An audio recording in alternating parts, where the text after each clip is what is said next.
Pues me dirijo a todos vosotros me conocéis. Estoy aquí, me ha invitado Araceli como directora del ICA. Todos sabéis ya que soy la directora del ICA del Instituto de Ciencias de la Antigüedad desde hace un tiempo. Y la verdad es que estoy encantada de estar aquí. No es una fórmula, es sincero, porque la verdad es que cuando Araceli me transmitió su idea de organizar este congreso, yo pensé, madre mía, qué poco realista es, porque estamos todos cansados de los vídeos, del Teams, de estas reuniones virtuales, y no pensé que iba a salir tan bien como ha salido. De hecho, yo creo que probablemente a todos se nos ocurrió que había que celebrar de alguna manera esta efeméride, pero nadie vio el modo de hacerlo y cómo llevarlo a la práctica, ¿no? Porque todos estábamos como un poco asustados, paralizados ante las circunstancias que estamos viviendo. De manera que estoy muy contenta de que esto se haya llevado a cabo, de la cooperación entre los diferentes departamentos que forman parte de nuestro grado y con los que trabajamos en el doctorado. Creo que esto es un ejemplo de la colaboración, de que el trabajo conjunto tiene sus frutos. Y bueno, es la segunda vez que colaboramos los diferentes departamentos de forma intensa. El año pasado, recordad que hicimos esta jornada de doctorandos, que este año no la hemos hecho justamente por nuestro miedo, no como Araceli, que es mucho más optimista. A mí me ha dado mucho miedo hacerlo porque pensé que no iba a tener éxito, pero veo que estas convocatorias, aunque es cierto que estamos todos cansados y que nos gusta mucho más el trato humano, pues también tienen un lado muy positivo. He visto algunos de los vídeos, no todos, tampoco completos, porque creo que estamos todos al límite ya de nuestras fuerzas cerrando el cuatrimestre. Y la verdad es que el resultado es muy bonito, estoy muy contenta y creo que es una experiencia que tenemos que repetir. Espero que no de forma virtual, sino de forma presencial, también para gastar algunos de los dineros que nos llegan a los institutos, a los departamentos y demás, ¿no? Y poco tengo que decir más. Estoy también encantada de que los estudiantes hayan participado de forma activa y sobre todo de la colaboración y el buen ambiente que veo. De manera que os saludo a todos y ya dejo la palabra a la directora del Departamento de Filología Clásica a ver qué nos lanza. Y si os soy sincera, tengo mucha curiosidad por saber la opinión de Carmen y de Fernando. ¿Por qué? Porque son como los enemigos, ¿no? Son los enemigos de nuestro mundo occidental. Entonces, claro, siempre que hablamos de las guerras médicas, hablamos de las guerras médicas desde el punto de vista europeo, desde el punto de vista griego, ¿no? Desde el punto de vista romano, pero nunca he planteado, ¿no? ¿Qué visión tenían los persas de esto? Y probablemente para ellos no fue tan importante, ¿no? De manera que yo como helenista espero aprender de nuestros compañeros orientalistas, la verdad os lo digo, y tengo mucha curiosidad. Así que me callo ya y os doy la bienvenida y encantada de estar con vosotros. Muchísimas gracias y a ver qué aprendemos todos hoy, porque creo que todos vamos a aprender algo. Muchas gracias. Gracias, Luz. Bueno, yo también quería, en primer lugar, daros la bienvenida a todos los que habéis participado elaborando estos vídeos y a todos los que estáis inscritos, ¿no? Bienvenidos todos a la jornada. En mi opinión, el resultado de los vídeos que he visto todos en su totalidad y con mucho gusto, creo que es un resultado compacto, en el sentido de que al final hemos conseguido dar una visión diferente de las guerras médicas desde nuestros departamentos diferentes, desde nuestras ópticas y formas de estudio distintas. Me parece que estos vídeos se van a quedar siempre aquí, espero, en el canal YouTube del Departamento de Clásicas, y yo creo que van a ser un material docente que siempre se va a poder utilizar. Yo, de hecho, el curso que viene lo utilizaré ampliamente, porque creo que, al menos en el caso de mis alumnos de segundo, que traducen conmigo y con Raquel textos de Heródoto, pues yo creo que van a aprender bastante más viendo estos vídeos. El enfoque que hemos adoptado en los vídeos he dicho que es dispar, ¿no? Pero en todos ellos queda reflejado, por un lado, el impacto y la importancia que tuvieron estas guerras en los griegos, ¿no? En el apartado dedicado al por el Departamento de Filología Clásica, yo creo que ahí queda muy claro que la memoria, que la importancia del recuerdo de estas batallas estuvo muy presente en los griegos desde el principio, desde las primeras batallas. En la conferencia de la profesora Fornieles se ve claramente que en los discursos, en los memoriales, en el recuerdo, los discursos en honor de los caídos de cualquier batalla, se empezaba siempre por el recuerdo a estas guerras. En la conferencia del profesor de la Villa, al que por cierto tengo que excusar, no lo he dicho, pero tengo que excusar, siento, en fin, con retraso decir que algunos profesores no han podido ni estar aquí en esta jornada. En primer lugar, el profesor Jesús de la Villa, Adolfo Monedero tampoco y Fernando Quesada han excusado su presencia por distintos motivos, ¿no? Pero bueno, como decía, en la conferencia del profesor de la Villa se ve claramente que bueno, pues el tema de los persas se convierte en un mito más, en un mito literario más, es decir, quedó tan marcado en la memoria de los griegos que se convirtió en eso, ¿no? En las conferencias de nuestros colegas de historia antigua, las he visto todas también. Creo que además de enfocar en el hecho histórico en sí mismo, también se habla mucho de la tradición y de la recepción de estas batallas, ¿no? La conferencia del profesor Eduardo Sánchez me gusta especialmente el tratamiento del villano de Fialtes, ¿no? A lo largo de la tradición, está muy bien. Y en las conferencias de los colegas que han hablado del enfoque persa de Carmen del Cerro y Fernando Escribano, se habla también de la recepción, ¿no? Es francamente interesante. En el caso de Fernando incluso se habla de la figura para mí desconocida, de un embajador del siglo XVI que fue pues el primero que reconoció el lugar donde estuvo Persépolis, ¿no? Hay cosas muy interesantes. Se habla de libros, de novelas históricas, de películas también, bueno, y de las batallas famosas, evidentemente, ¿no? Todas las batallas famosas salen en los vídeos, algunas más que otras. Las Termópilas, por ejemplo, salen mencionadas en varios vídeos a la vez, pero Salamina, Maratón, todas las grandes batallas están aquí presentes. En el caso de nuestros colegas de arqueología, lo estaba hablando antes con el profesor Javier Moralejo, me ha gustado mucho el enfoque teórico que él mismo aborda en su vídeo, ¿no? Siempre me llamaba la atención cómo un arqueólogo se atreve a excavar en un campo de batalla de la antigüedad, qué es lo que queda, ¿no? Me ha gustado mucho cómo aborda este tema. Y lo mismo puedo decir del vídeo de Jesús Robles, en donde el paisaje, para mí, ¿no? El paisaje de las batallas se ve muy bien cómo estuvo y cómo está. De manera que he aprendido mucho viendo todos estos vídeos y yo creo bueno, que este material, como digo, se va a quedar aquí para que se pueda utilizar siempre. Espero que todos los asistentes y nosotros mismos sepamos valorar todo este material, que en realidad es un ciclo de conferencias en toda regla. Conferencias impartidas por expertos en los temas, de manera que creo que esta jornada es un ciclo de conferencias de lujo, francamente.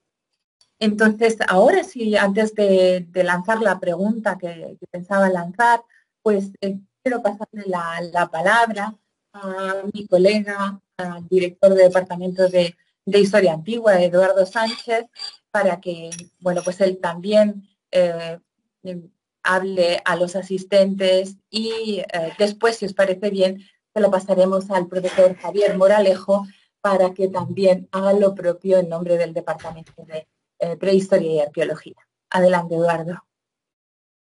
Muy buenas tardes a todos. Muchas gracias por vuestra presencia. Muchas gracias a Araceli y a Luz por introducir esta sesión. Y he de decir que no estaba en el guión que yo interviniera ahora, pero lo hago encantadísimo y sobre todo muy, muy agradecido. Y estoy muy contento porque hablábamos justo en los preámbulos de la conexión de, bueno, lo cansados que llegamos todos a estas alturas del cuatrimestre, a estas alturas de la semana, a estas alturas del día.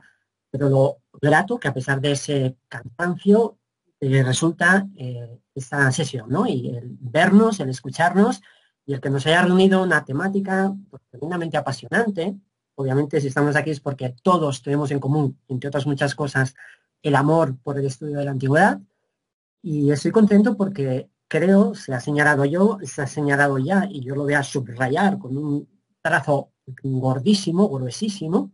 Estamos haciendo algo que es un ejemplo, ha tenido buenos antecedentes, reuniones anteriores, a distintos niveles, académicos, estudiantes, doctorandos, investigadores, pero algo que debemos seguir potenciando y que debe ser un punto de seguida para repetir y avanzar en puestas en común de este tipo. Si digo esto es porque en la confluencia de aproximaciones, de visiones, de intercambios, de dialécticas, está el avance de todo y además está el sentido de todo.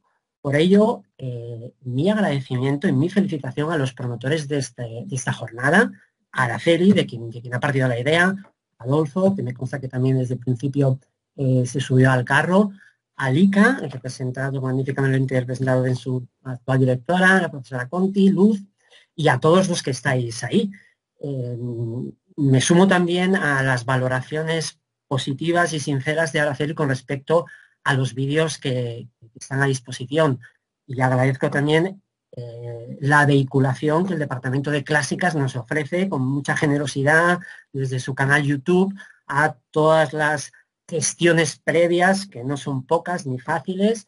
Y en ese sentido para nosotros es muy fácil pues sentirnos invitados cuando todo lo más complejo se ha ido haciendo y además se ha ido haciendo de forma tan ágil, tan fácil y además tan, lo tengo que decir, consensuada, ¿no? Siempre comunicando, siempre preguntando, siempre apoyando. Y creo que esta es la vía, ¿no? En la que tenemos que seguir trabajando todos juntos y aprender todos juntos. Y hablaba de la valoración positiva de los vídeos. Los he visto creo que todos, por no decir todos, es verdad que no con el tiempo y la dedicación que me hubiera gustado y todos me han parecido asombrosamente interesantes y enriquecedores. No voy a hacer un repaso de ellos, simplemente por completar el diagnóstico, la valoración que ha hecho Araceli, a la que me sumo, destacaría también, y quizás por su carácter de estudiantes o antiguos estudiantes, las dos maravillosas presentaciones que nos ofrecen de gran originalidad y de gran mensaje. Por un lado, esos 4 alumnos actuales de segundo, me parece, ¿no? con la dramatización de los versos de los persas de Esquilo, magnífica en original. También los antiguos alumnos, creo que ya todos ellos, ¿no? de la biblioteca, simpaticísimo, directo y agilísimo y muy estupendo vídeo sobre las guerras médicas. Se suma una buena colección de vídeos y una magnífica iniciativa que también parte de ese grado común. En definitiva, como representante institucional de uno de los departamentos que colabora, como director del mismo, pero sobre todo como profesor, como colega de todos vosotros y como oplita, vamos a ponernos un poquito del lado griego, y me gusta también que aquí haya esas aproximaciones también discursivas, ¿no? Y esas anversos de moneda, porque yo creo que esto es muy interesante, el contraste de visiones. Pero bueno, en favor de nuestros amigos helenistas, voy a sumarme a la falange oplita, aunque yo de griego no es que tenga mucho, sí más de heterodoxo, pero creo que esa idea conjunta de formar una magnífica falange de aportaciones y de colaboraciones, pues la verdad es que me satisface mucho, me honra y me hace sentirme muy feliz. Y por tanto, con esto termino estas breves palabras y doy paso a Javier y continuamos con la mesa redonda. Muchísimas gracias a todos. Bueno, yo quería agradeceros a todos, por supuesto en nombre del Departamento de Arqueología, Pero en mi caso, si me permitís, si os parece bien, le voy a ceder la palabra a Jesús Robles Moreno por una razón muy concreta. Porque verdaderamente ha sido él el que nos ha coordinado al profesor Fernando Quesada y a mí nos ha metido él en el barco, por decirlo así. Ya que hablamos de terminología, la trireme la ha llevado Jesús en este caso. Y bueno, por supuestísimo, me sumo a los agradecimientos y personalmente a la alegría que supone también hacer estas cosas, ¿verdad? En tiempos un poquito más complicados para todos, pues bueno, pues poder aprender de todos, poder reunirnos, poder charlar de cosas que son bonitas, que son interesantes y que pues creo que nos dan a todos un poquito de vidilla, ¿no? Digámoslo así. Dicho esto, le cedo la palabra a Jesús, que es verdaderamente el que reconozco que es el que ha llevado aquí los mandos, nos ha coordinado los de arqueología, ¿vale? Bueno, sí, pues muchas gracias, Javi. Digo lo mismo que Eduardo, ¿no? No estaba en el guión que nosotros interviniésemos con unas palabras iniciales y bueno, mucho menos yo, pero aún así pues voy a ser breve y quiero reiterar ese agradecimiento al ICA, ¿no? Como motor que está siempre detrás de congresos y actividades que se hacen en nuestra facultad y en otros puntos relacionados con el mundo clásico.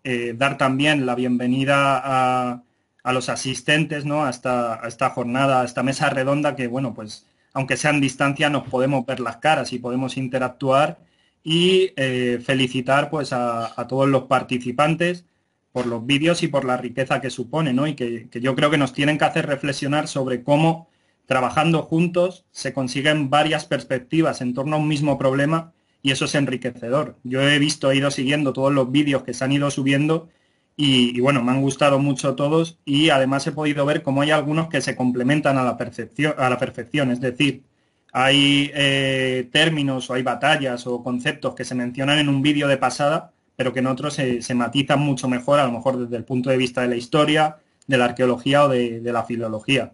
He disfrutado mucho haciendo el vídeo y bueno, también ayudando y coordinando, ¿no? La parte de arqueología y yo creo que ahora vamos a disfrutar con esta mesa redonda donde ya podemos confrontar pues las diversas ideas y demás que hayan ido surgiendo. Así que pues muchas gracias y yo creo que enhorabuena a todos por la parte que nos toca.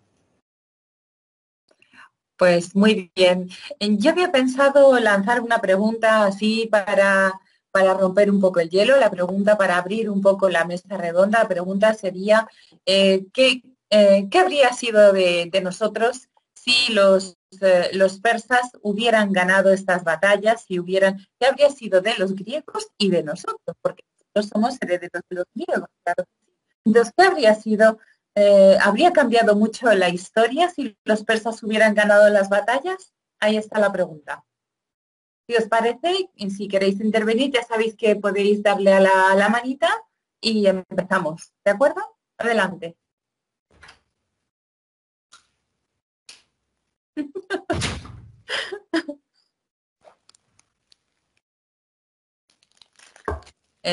Luz.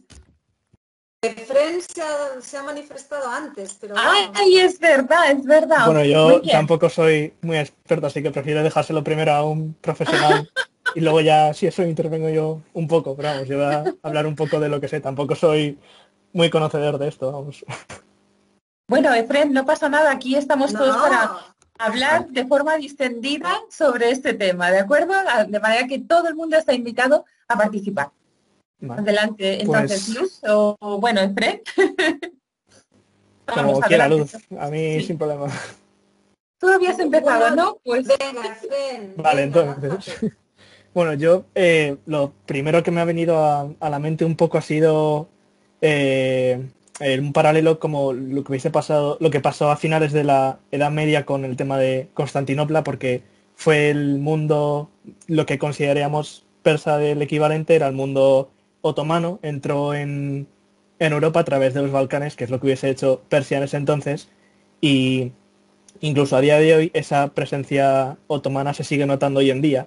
Yo creo que hubiese pasado algo parecido o similar con Persia, de al haber entrado en los Balcanes, hubiese dejado una marca que hubiese permanecido durante muchísimo tiempo, incluso puede que hoy en día, y luego ya tampoco soy tan experto como para saber si hubiesen llegado a ser frenados por algún pueblo específico, pero yo creo que sí que hubiesen dejado al menos una huella cultural en la zona.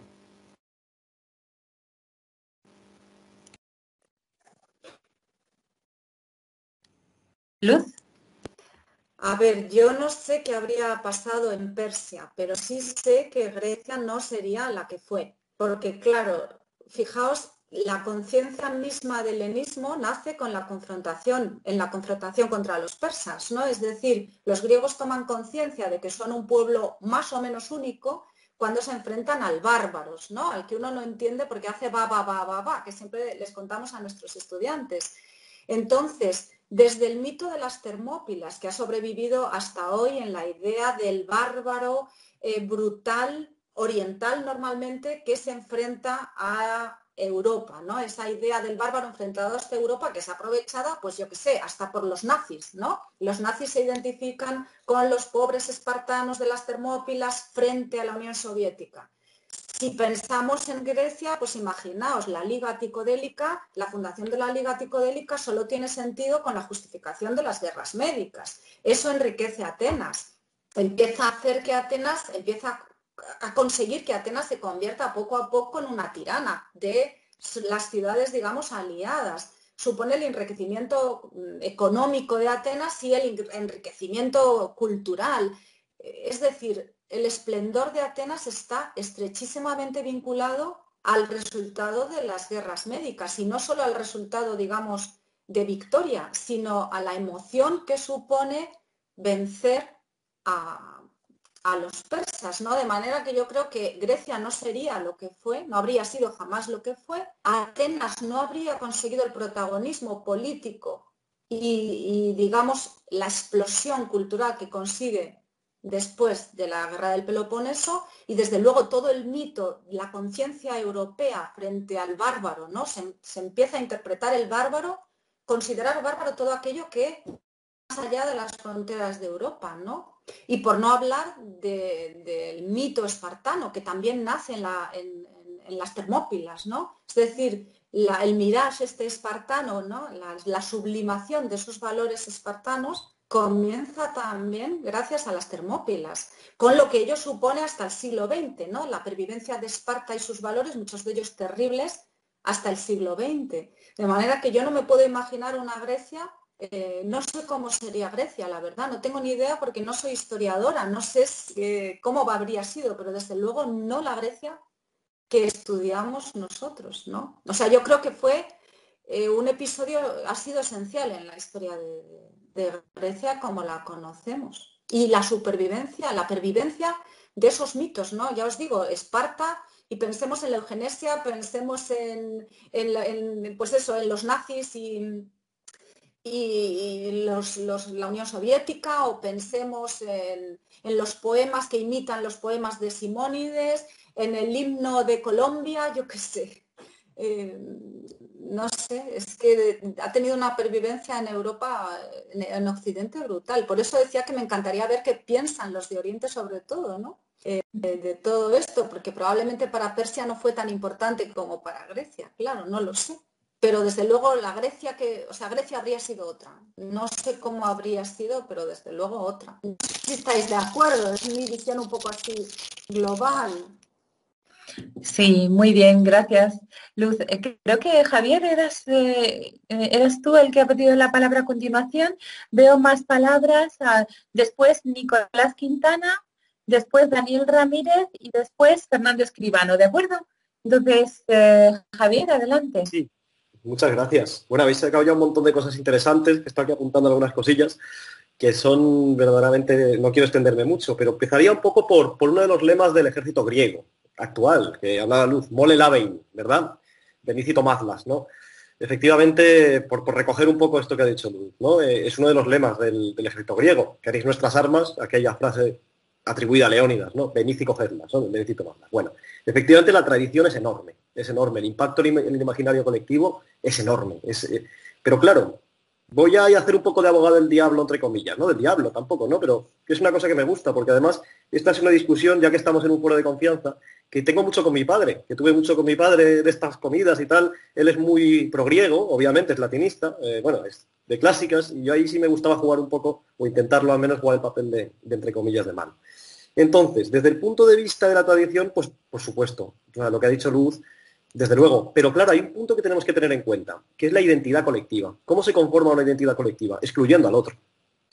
Y esto es un punto muy bonito, ¿verdad?, de tratar muchas veces desde el punto de vista histórico, porque muchas veces adquiere fuerza precisamente esa unidad griega que nosotros percibimos a través de las fuentes, hablando del bárbaro, el propio Aristóteles, ¿verdad?, todos, etcétera, etcétera, ¿verdad? Los propios macedonios, acordaos, por ejemplo, los macedonios al principio no eran nada, eran una panda de cabreros, ¿verdad?, que no mezclaban el vino, y luego resulta que Alejandro es el epítome de la helenidad o del helenismo, ¿no? Bien.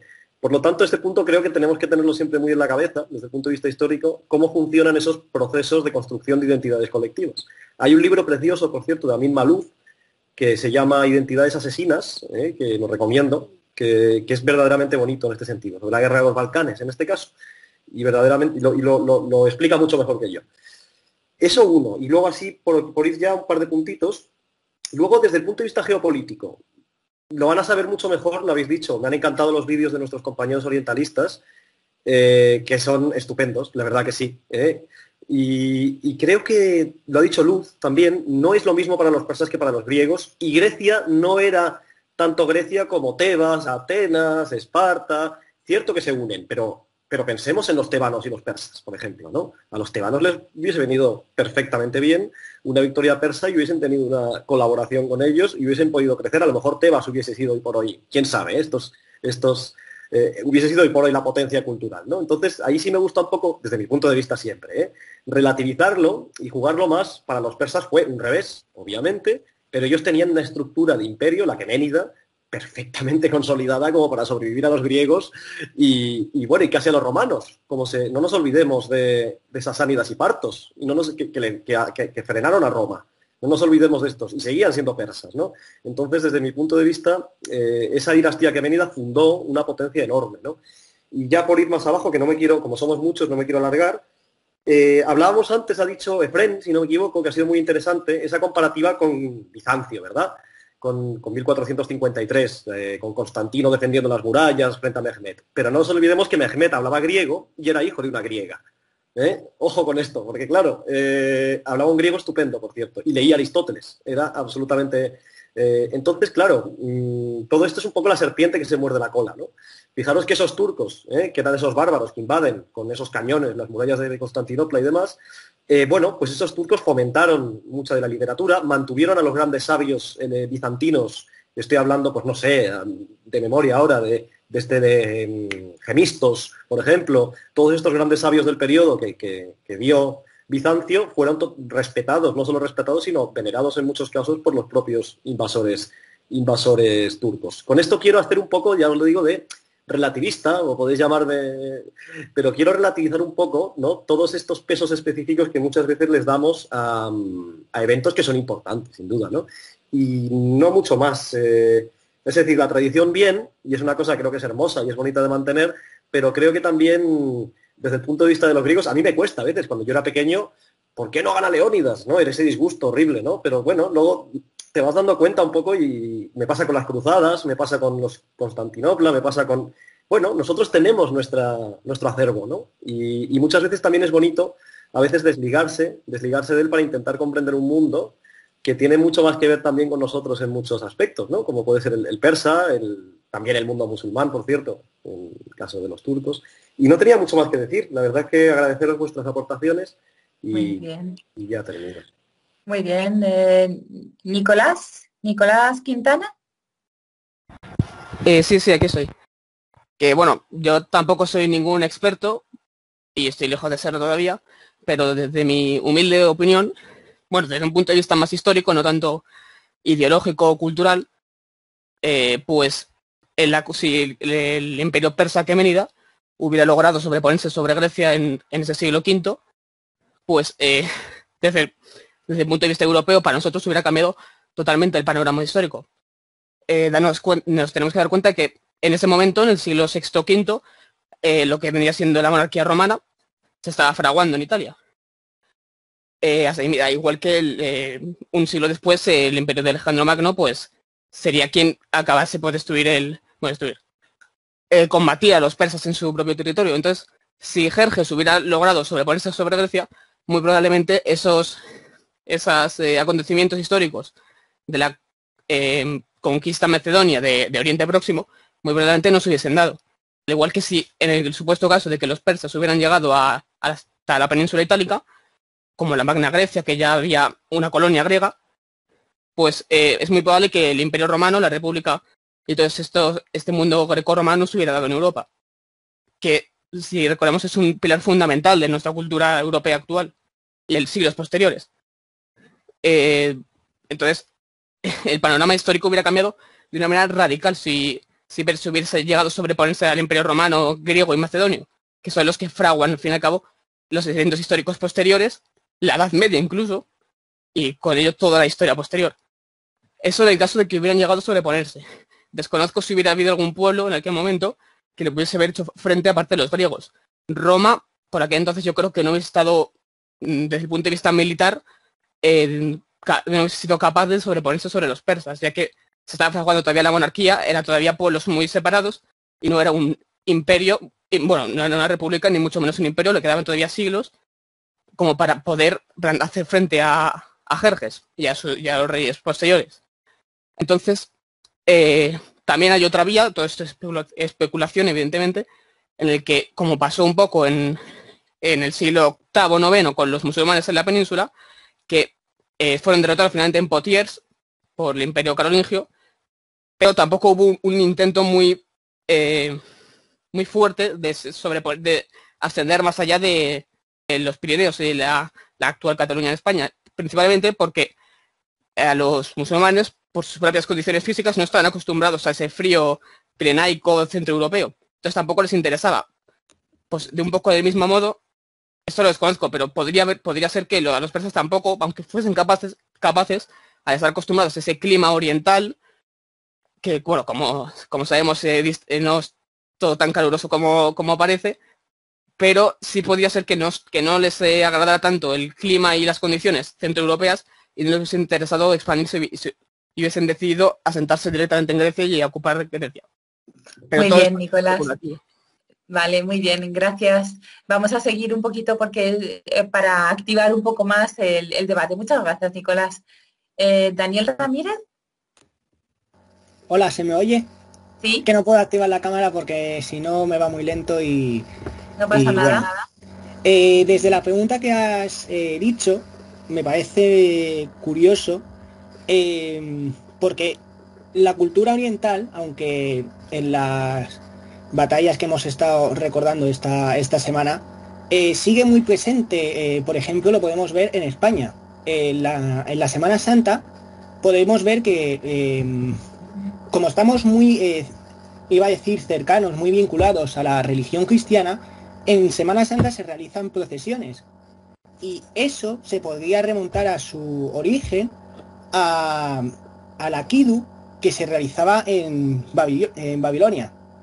Entonces también me parece eso muy curioso. Y la pregunta sobre qué hubiera pasado si los persas hubieran ganado a los griegos, creo que Grecia, como lo ha hecho con muchas culturas, hubiera influido en algún ámbito, como por ejemplo en el arte, a Persia.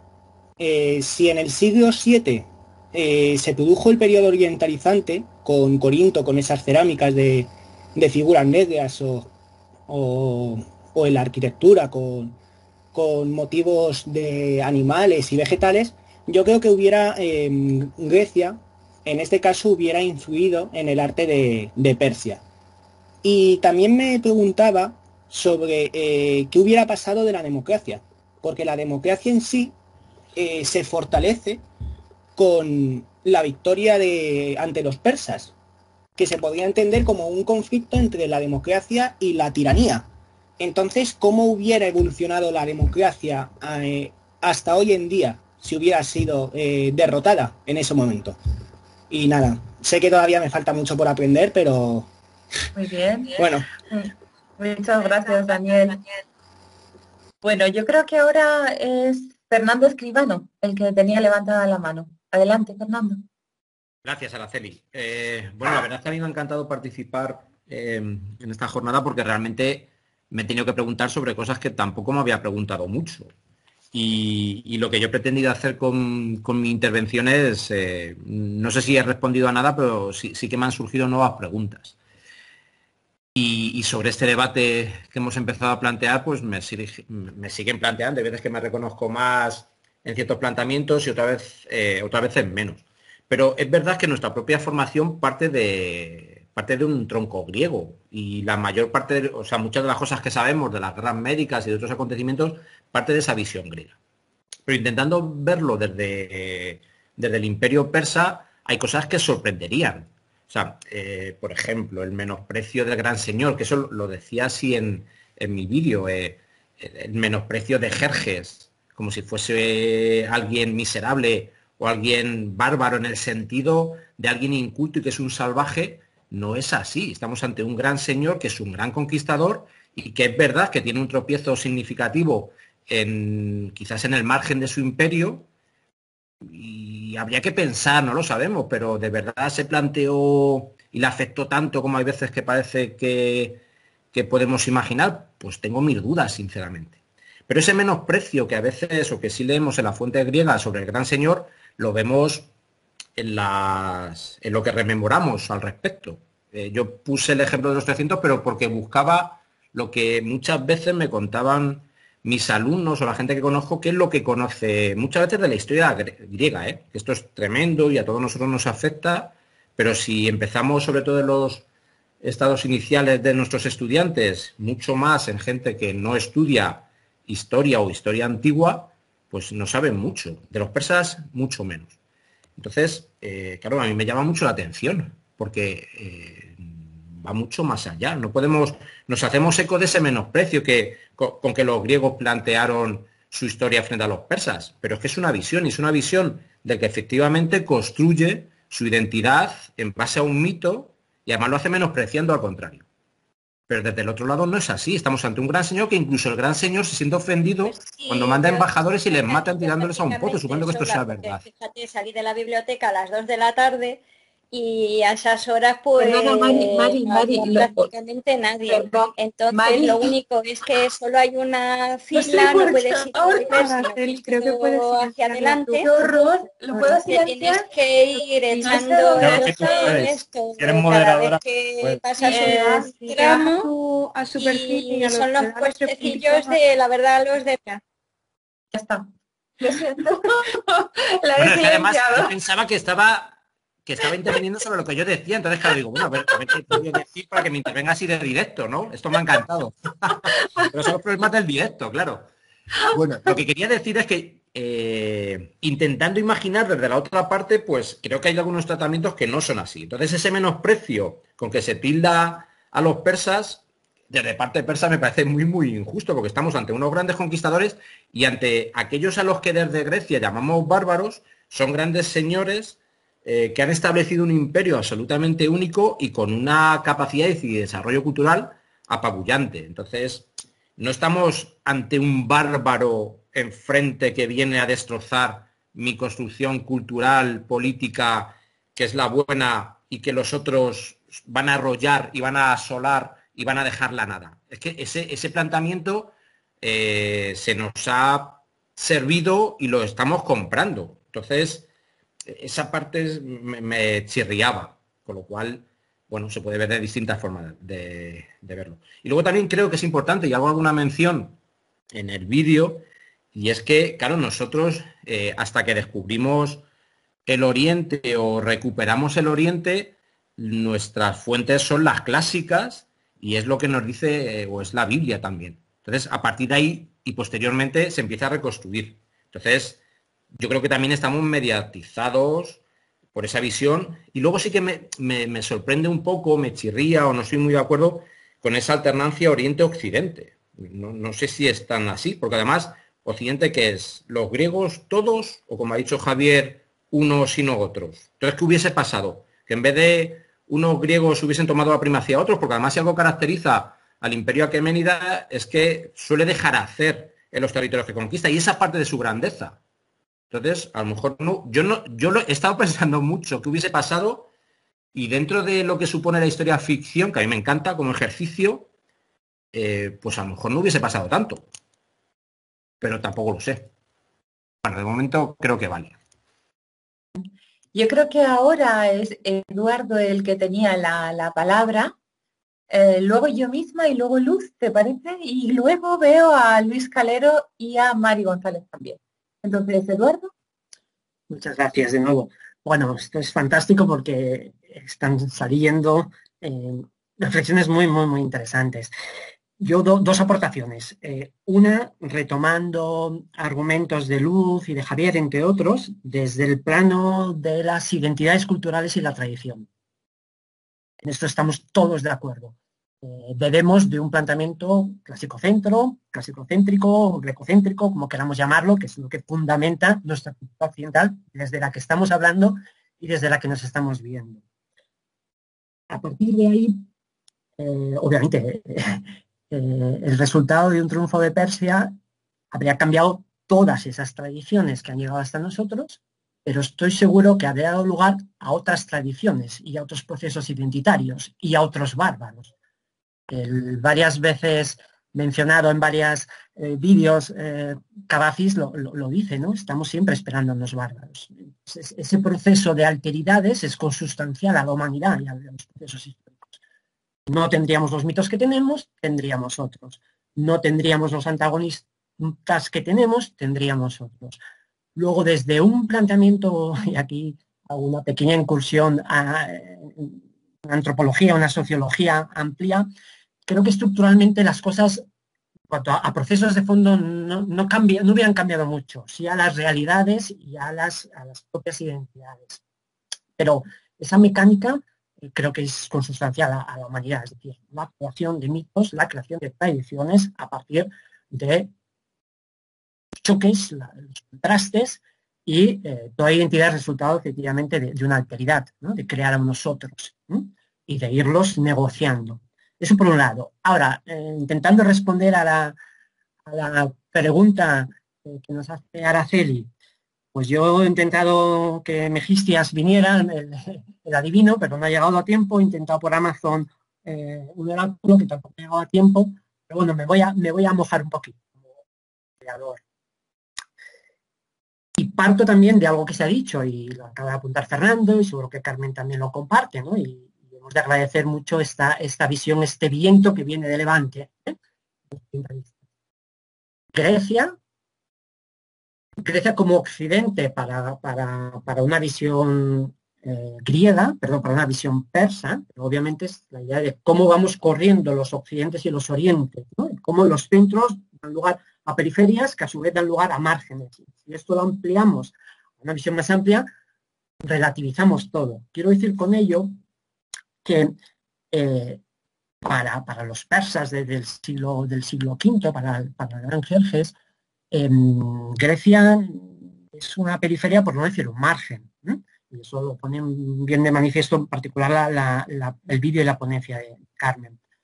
Un triunfo de Persia que hubiera significado desde una visión amplia, pues, obviamente no lo sabemos. Yo creo que habría dado lugar a procesos de dominio de los que en parte podemos tener algún ejemplo poco después a la inversa en el imperio de Alejandro Magno, es decir, unos amplísimos dominios territoriales que desde el punto de vista de la articulación de esos territorios tan extensos, con tantas identidades locales y regionales, probablemente su control hubiera sido más o menos efímero. Y, insisto, el modelo alejandrino es un modelo a la inversa que nos puede servir un poco de reflexión de conocimiento. Creo como proceso de fondo que esto hubiera dado lugar a la generación de identidades provinciales interesantes, diferentes, pero interesantes, con algunos elementos en común con lo que pasó a partir del siglo V. Y creo, y con esto ya termino, y a mí particularmente es algo que me inquieta y me atrae como historiador, esa proyección progresiva de una potencia oriental hacia un occidente que también se va ampliando, ¿no? Y es un occidente que no dejamos de ampliar hasta época moderna, ¿no? Y en ese sentido vuelvo a situarnos en una órbita mayor en nuestro espacio cultural inmediato. Creo que habría dado lugar a una combinación que a mí siempre me ha traído mucho, y es, me lo dice Heródoto y por ejemplo Diodoro, cuando habla justamente del preámbulo de las Mópilas, ¿no? Y de esa articulación y de ese acuerdo temático al que algunos historiadores no le da mucho valor histórico, entre Persia y Cartago. Es decir, ese mundo oriental, ese mundo también apoyado obviamente en el mundo semita, fenicio-cartaginés, sabemos que en el centro y en el occidente mediterráneo va a tener una progresión importante justamente a partir del siglo IV. Creo que un triunfo de Persia hubiera dado lugar a una combinación, a una reorbitación de órbitas desde lo persa, fenicio, cartaginés, muy interesante, en los terrenos del Mediterráneo central y occidental.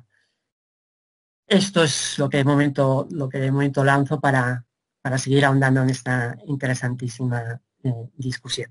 Gracias. Muchas gracias, Eduardo.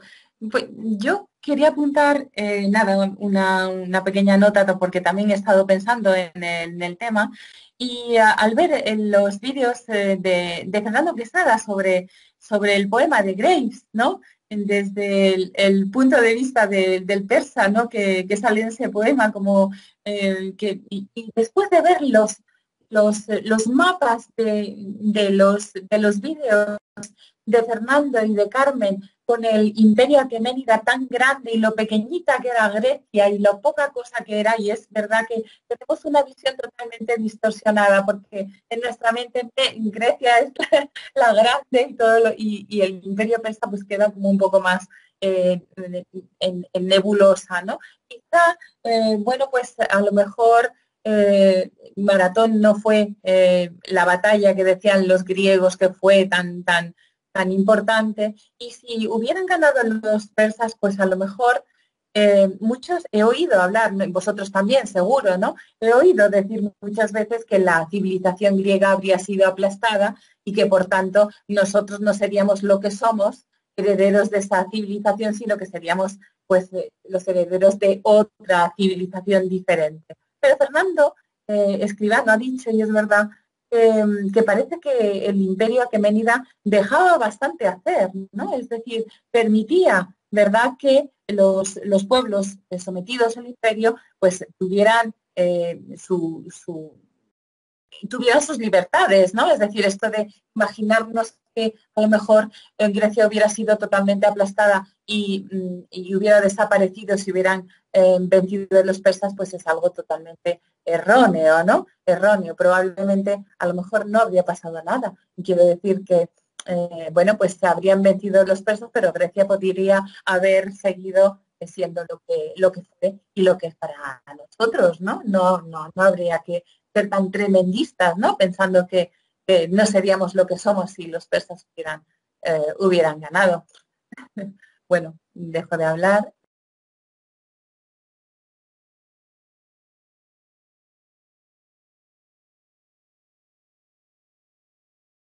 Luis Calero. No sé si está por ahí, Luis. Sí, estoy aquí, perdona, así como de repente hemos perdido tu audio, me parece que mi nombre, pero no estaba seguro. Bueno, primero, adelante. Tenía un examen hasta las 5 de la tarde y me acabo de unir. En primer lugar, quiero agradecer sobre todo a nuestros compañeros. Yo como profesor de griego, efectivamente, veo todo esto siempre desde el prisma helénico y quiero agradecer todos los vídeos que habéis grabado y colgado sobre esta visión paralela que para mí ha sido muy ilustrativa, ha sido muy enriquecedora, os lo agradezco de corazón. Estamos planteando la posibilidad, lo decía el otro día Araceli, ¿qué habría pasado si los persas hubieran ganado a los griegos? Y yo quería apuntar mi especialidad, aparte de profesor de griego aquí en la universidad, es la música en la antigüedad. Y hay algo en lo que los persas ganaron a los griegos y ha llegado a nuestros días, y es la música. Y cuando digo música, siempre me gusta hacer la puntualización de música / literatura. Es decir, la literatura griega, que era musical, cantada, la lírica, la épica, tal y como la conocemos, es oriental. Y ahí, al igual que los Beatles suponen un importante, bueno, y toda la música anglosajona es un importante baldón en la cultura occidental nuestra, en nuestra cultura española, la música de los griegos era persa. La música, tal y como la conocían los griegos, era persa.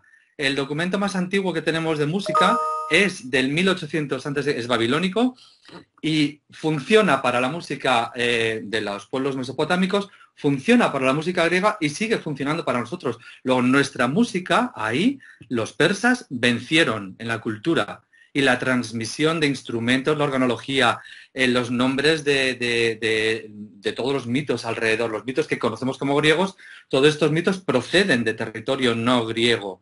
Y ahí los persas ganaron. Y es una cosa que siempre se nos olvida, parece que todo surge con Grecia. Y Grecia es un crisol, especialmente en las cuestiones musicales. Efectivamente, tal y como apuntaba el profesor Eduardo Sánchez antes, los griegos son herederos de las tradiciones orientales y en la música se ve más que en nada, posiblemente en la danza también, no cabe duda. ¿Qué quería decir? Sí, se nos olvida también muchas veces que los griegos que trabajaban de mercenarios en las cortes asiáticas tenían acceso no solamente a la práctica musical y literaria, oían, de hecho, a los cantantes y a los instrumentistas con los que se codeaban a diario mientras descansaban entre luchas, ¿no? Sino que también algunos que podían además acceder a las lenguas y conocer los repertorios con el conocimiento de lengua, podían acceder a los archivos en los que por costumbre se dejaban escritas las obras musicales / literarias, ¿no? Luego, en ese aspecto, me gustaría, pues eso, romper esa lanza, a pesar de mis compañeros de departamento, a favor de los persas que supieron imponerse en algo que muchas veces se nos olvida, ¿vale? Y eso es lo único que quería decir. De nuevo os agradezco a todos los vídeos que habéis colgado con esas perspectivas orientales que a mí en muchos casos se me escapaban. Nada más. Gracias. Gracias, Luis. Pues yo creo que ahora era Mari González la que tenía levantada la mano. Mari, ¿estás por ahí? Creo que no. ¿Ah, sí? Sí, pero estaba Luz antes que yo. Bueno, si quieres, hablas tú. Es que la verdad es que no me aclaro muy bien de quién está antes. Efectivamente, Luz, estabas tú. Adelante.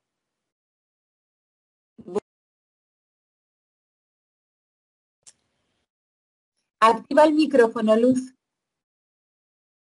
Que creo que no me habéis entendido bien porque yo no defiendo la idea de una Grecia sublime amenazada por un bárbaro y tal. No, esa es la idea que ha sobrevivido, que naturalmente tiene que ver con la manipulación ideológica, ¿no?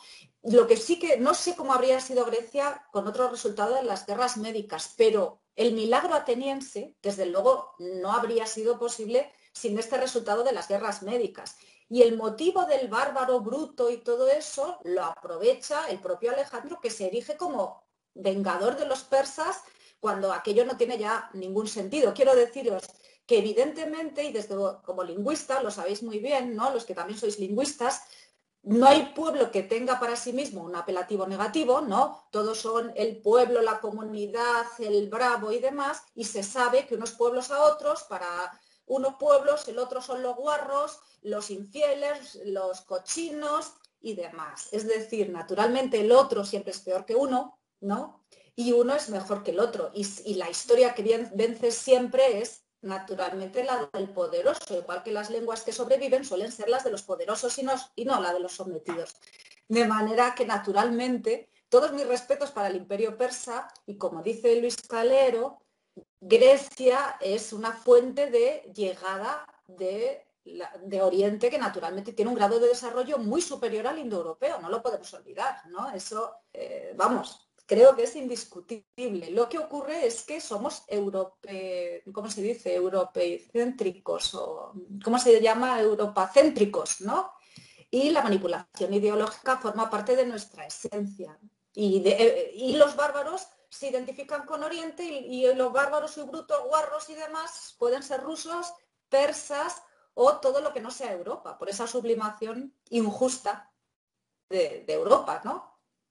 Es a lo que me refería.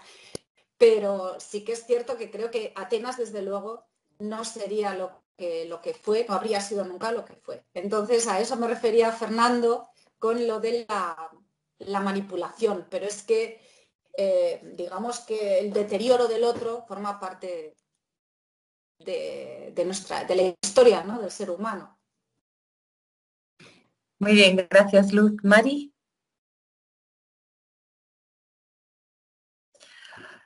Mari González.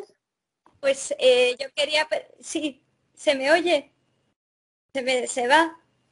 No se oye, sí, no hay problema. Ah, vale. Es que me oscila el wifi, es un rollo. Yo quiero aprovechar la presencia de nuestros colegas por una cuestión que, bueno, pues he estado en los museos en Londres y en Berlín y demás. Me llama siempre la atención y es desde el punto de vista de estrategia militar. Y es por qué esas perdieron la batalla, por ejemplo, la batalla de Maratón, siendo un ejército tan numeroso, tan organizado, tan importante el imperio, pues tan, digamos, bien estructurado, frente a un grupo que ni siquiera previamente tenían experiencia de coalición militar. Siempre me ha llamado mucho la atención dónde estuvieron los errores quizás de táctica militar, de estrategia, de mala suerte. ¿Qué al respecto? Muy bien, Mari. Bueno, vamos a ver, gracias. Creo que ahora es Efren, ¿no? Me parece, o no. No sé, Jesús Robles. Eso es, me parece. Me sale aquí que Jesús Robles. Adelante, Jesús. Oh, no sé. De repente ha desaparecido Jesús y es Efren. Vale. Pues algo que se me ha ocurrido escuchando al profesor Escribano y al profesor Eduardo es que el choque de culturas también haría mella en la filosofía y por ende el mundo religioso posterior podría haber sido muy distinto si hubiese habido, por ejemplo, un cambio en ese mundo filosófico.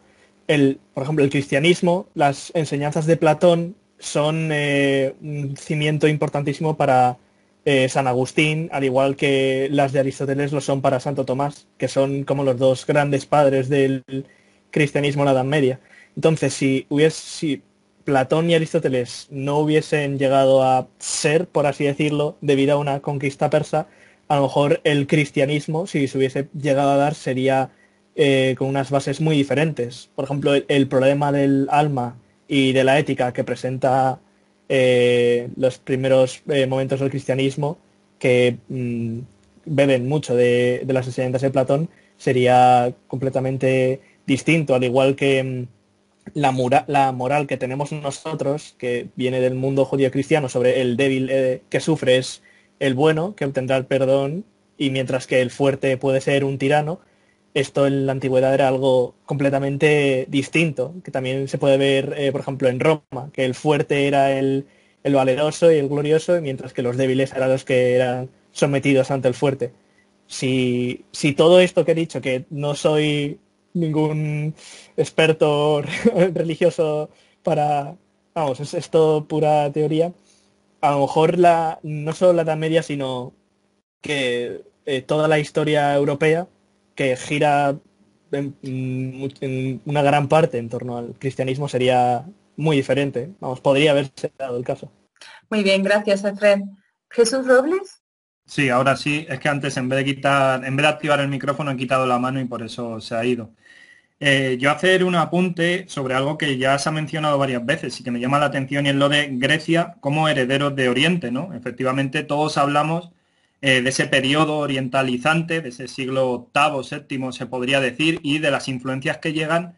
Pero claro, yo me pregunto si es solo Grecia o realmente es todo el Mediterráneo, porque a nivel arqueológico, ¿no? Incluso de desarrollo histórico, lo que se ve es que ese sustrato oriental, que llega sobre todo a manos de los fenicios, está presente en todo el Mediterráneo. Y claro, no hay que pensar en el orientalizante como una simple moda.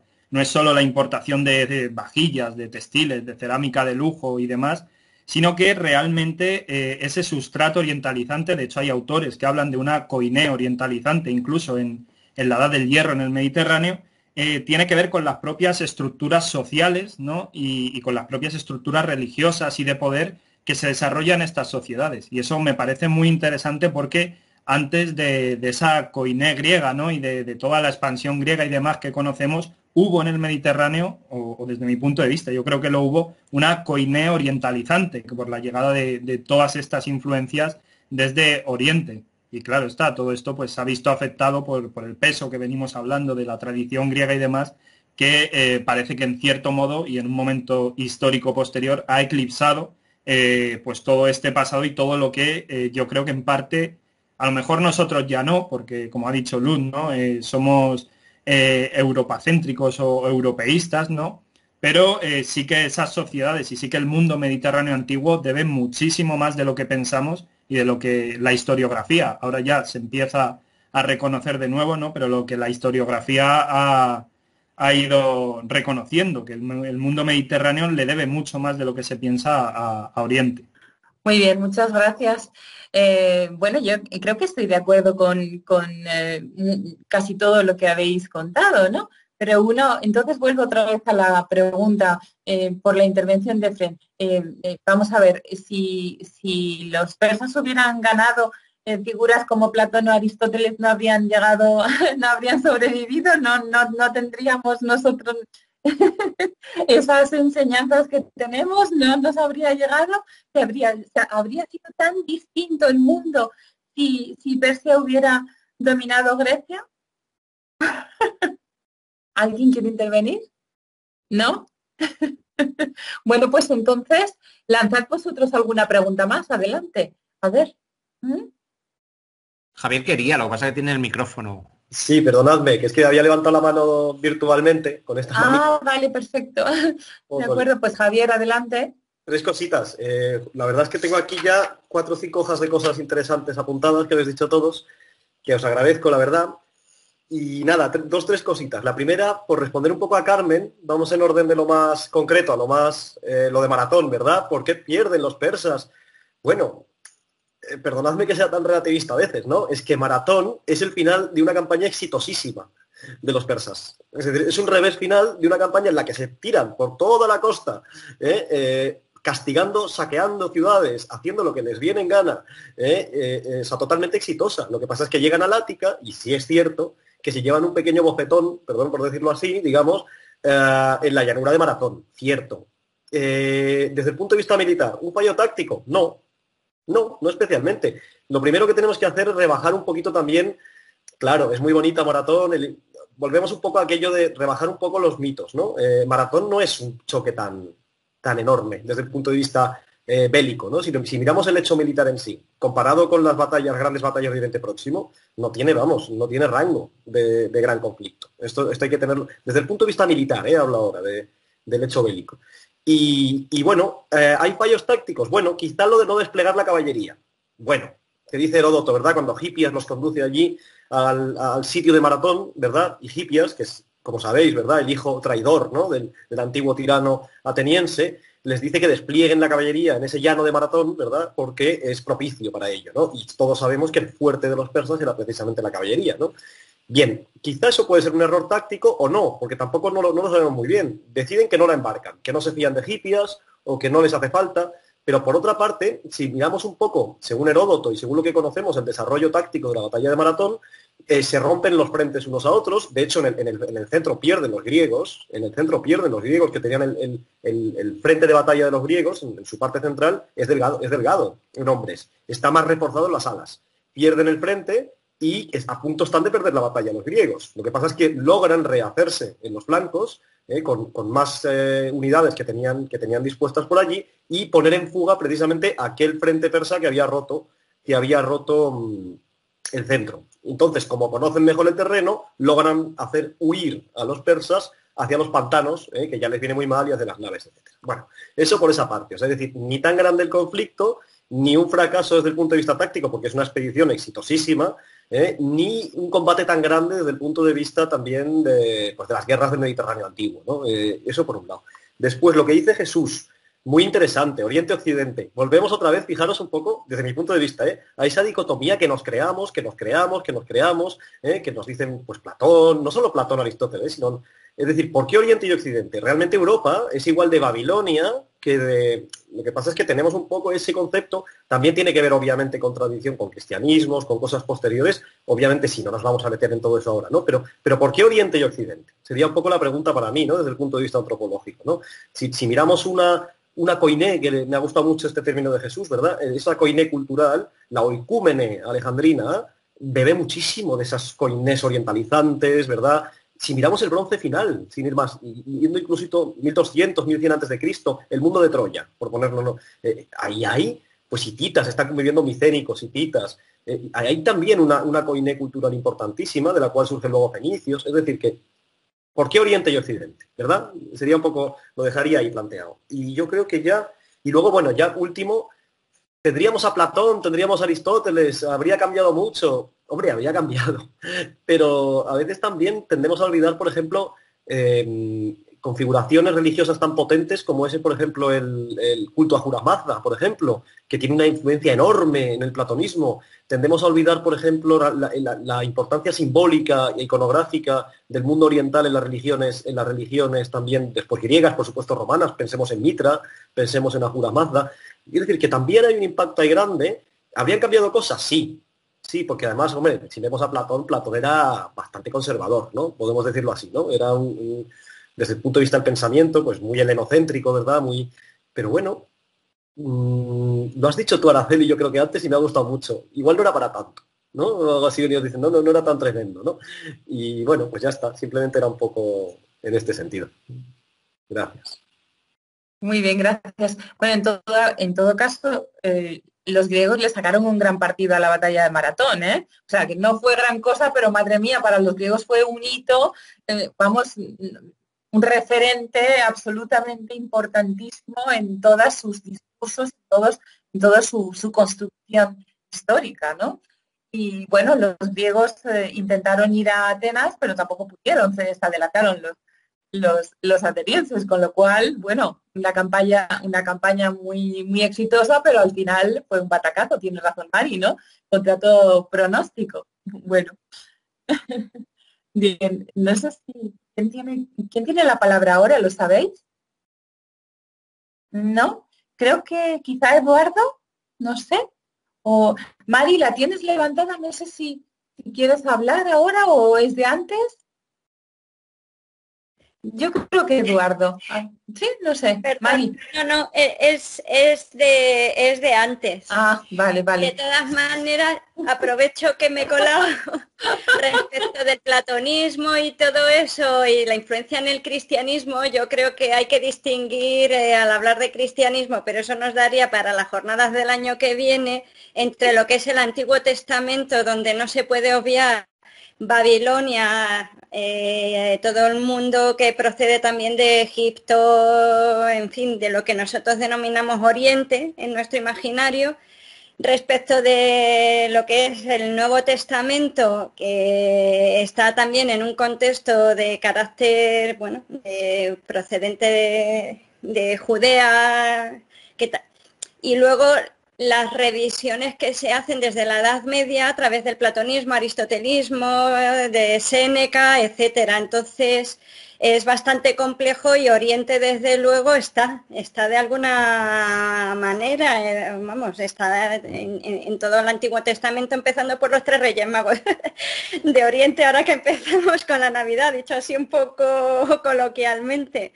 Y un tema que a mí me gustó mucho leyendo Los persas de Esquilo, y que no sé hasta qué punto es una inquietud griega o es una inquietud de contacto con los otros, es el tema de la ecología, o sea, de la protección del medio ambiente que aparece en Los persas de Esquilo. Y yo no lo he encontrado en otros textos griegos de la misma manera, ¿no? En las lecturas es de esas cosas que me llaman la atención. Yo creo que al final la dicotomía entre Occidente y Oriente viene marcada, y ahí me sale la vena latinista, pues por los romanos y la desintegración del Imperio Romano entre Oriente y Occidente, ¿no? Y eso es lo que realmente hace que el mundo de alguna manera se partiera en dos, hasta que con el descubrimiento de América y las colonizaciones con África ya las particiones ya sean en 4, ¿no? Pero bueno, está siendo una jornada muy provechosa, me lo estoy pasando en grande aquí en el sofá de casa. Y me voy a quitar la mano, que ahora veo que sí que la tengo levantada, disculpad. Nada, no te preocupes, gracias Mari. Entonces yo creo que, bueno, creo también la mano de Luz, a lo mejor es la mano de antes, no sé. Eduardo, adelante. Me he equivocado, es la mano de antes, perdón. Vale, no te A ver, preocupes. que la quito. Vale. Bueno, pues te toca, Eduardo. Bueno, pues, encantado de volver. Brevemente, aquí subyace algo yo creo que muy evidente, ¿no? Dos cosas. Por una parte, el control del relato. Quién transmite y cómo, y lo que nos ha llegado a través de ese control del relato. Desde el momento en que están luchando persas y griegos hasta nuestros días. Ahora ahí todos confluimos en la idea del peso de la tradición, que nos imbuye y de la que somos también continuadores. Y frente a eso, ¿qué? ¿Cuál es el antídoto? Pues en buena parte el antídoto lo tenemos dentro, y el antídoto lo tenemos en Heródoto. Y el antídoto es el hibridismo cultural, no solo como meta y como utopía, sino en buena parte también como proceso histórico y cultural. Y esto creo que enlaza con lo que muy oportunamente ha señalado Jesús. El mundo mediterráneo es como decía Luis Carrero también, Grecia es un crisol, pero Grecia es un ámbito mediterráneo en el que hay muchas esferas donde están desde bastante tiempo antes circulando desde dinámicas comerciales, culturales, ideológicas, discursos de poder, etcétera, un mestizaje, una comunicación cultural, ideológica, también política y militar en ocasiones, pero obviamente vuelvo al relato. El relato es el de los vencedores y el relato incide pues, en los elementos majestáticos de la historia, la guerra, la institución y el poder. Y, insisto, eso es lo que eclipsa, por decir nosotros ahora antropológicamente, una realidad muchísimo más poliédrica y muchísimo más compleja y por otra parte muchísimo más interesante que no la visión de buenos y malos. Esas visiones binarias son construcciones, porque además entre buenos y malos también habrá que hacer muchas distinciones. Griegos al lado de los persas. Grecia está en Persia y Persia o Oriente está en Grecia y en todo el Mediterráneo desde bastante tiempo antes, ¿no? Entonces, esa idea, esa realidad, ese fenómeno de hibridismo cultural es esencial y en buena parte yo creo que aquí hay que quitarse un poquito el sombrero y reconocer pues, como el mundo fenicio, que es un mundo muy imbuido también de raíces orientales más a su oriente, es también quizás el elemento vehiculador o vinculante de buena parte de esas tradiciones que están en Grecia, que están en Etruria, que están en la península ibérica, que están en el norte de África, que están en Grecia, que están en Tracia, etcétera, etcétera, etcétera. Y eso yo creo que nos pone en una dimensión más amplia. Y solo quería señalar, porque creo que ha sido también otro tema que ha unido muy bien las distintas participaciones y vídeos, que es el tema de la memoria. Y ahora ya no tanto la memoria como tradición de siglos, sino como la memoria inmediata, es decir, los distintos niveles de memorar, de rememorar y recordar, la memoria inmediata, la memoria generacional, que por estudios antropológicos sabemos que a lo mejor puede durar 2 o 3 semanas, ese recuerdo latente de un episodio que transmite estas 2 generaciones y que va dando a partir de esas 3 o 4 generaciones ya una memoria mítica, ¿no? Esto lo estudia muy bien, entre otros, Asman.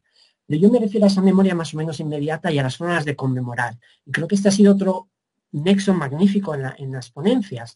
Lo ha tratado muy bien Raquel, desde el plano de la oratoria, Araceli desde un soporte discursivo tremendamente potente, como es la piedra. Esa es la esencia de perdurar, de manifestar, ¿no? O, por supuesto, también Jesús de la Villa, desde el punto de vista de los trágicos, pero también creo que esa memoria espacial, conmemorativa, está en los campos de batalla. Y esto enlaza también pues, con las charlas de Jesús o de Javier. Y creo que esa idea del campo de batalla como un lugar, un lugar de memoria, que se revisita, que se rememora, que va dando paso también a un discurso progresivamente mitificado, es interesante. Yo creo que Maratón es excepcional en ese sentido, ¿no? El túmulo de los atenienses, de los plateos, etcétera. Y bueno, me parecería, casi me atrevo a, si me permite Araceli, a preguntar a quienes queráis un poco desde vuestras aproximaciones, desde vuestra reflexión, un poco esa idea del papel que juega la memoria, ¿no? La necesidad probablemente también psicológica, ¿no? De rememorar desde el punto de vista de una vinculación directa familiar con combatientes o desde el punto de vista, en fin, de distintas aproximaciones. Yo creo que es un tema que puede ser puede ser sugerente en el que seguir ahondando. Gracias. Muchas gracias, Eduardo. Me gusta lo que dices de la memoria porque era una cosa, es algo sobre lo que pienso muchas veces y me gusta especialmente. Y la memoria ha sido cultivada, protegida a lo largo de generación y tras generación, aunque, bueno, todo se modifica, ¿no? Finalmente, ¿no? Pero fijaos, en algunas inscripciones que se reescriban a lo mejor 7 siglos después de que se hubiera producido la batalla, pues eso dice mucho, ¿no? En cuanto a preservar una memoria, que no se olvide ese afán, ¿no? Pero bueno, os interrumpo. Creo que Fernando Escribano tenía la palabra. Adelante, Fernando. Gracias. La verdad es que yo le había pedido antes la palabra, pero ahora, claro, surgen temas nuevos y encima Eduardo pues invita a hacerlo. Le había pedido porque me ha encantado la frase de Luz sobre la manipulación ideológica y que forma parte de nuestra esencia como europeos. Y creo que es así. Yo pienso que te había entendido lo que querías decir, pero claro, a mí lo que me llamaba la atención era los que cogen esa manipulación como si fuese historia pura, como si fuese una verdad absoluta, además. Entonces, a partir de ahí es muy difícil construir nada lógico. Pero desde este punto de vista se ve todo de otra forma, entonces me ha parecido estupendo. A la hora de hablar de si la filosofía o la moral hubiesen sido distintas, yo sigo sin tenerlo claro, porque es verdad que Aristóteles o Platón influyen y son importantes en ese cristianismo, pero el papel, y lo habéis hablado, de otras tradiciones que son mucho más claramente orientales, son fundamentales. Y hablando del débil que sufre, yo siempre me acuerdo de don Ángel hablando. Don Ángel era nuestro profesor de Acadio para muchos de nosotros, del poema de Ludwig van Nemeki, y es que es lo mismo. O sea, la idea es la misma.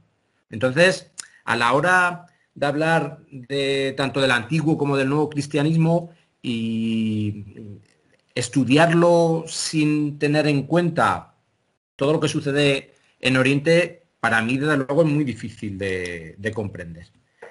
Y luego esto también enlaza en parte, me ha encantado lo del control del relato. Yo es que, claro, en esta jornada o en esta discusión que estamos teniendo, estoy cogiendo muchísimos datos, ideas, pero incluso conceptos que no los había aplicado hasta ahora.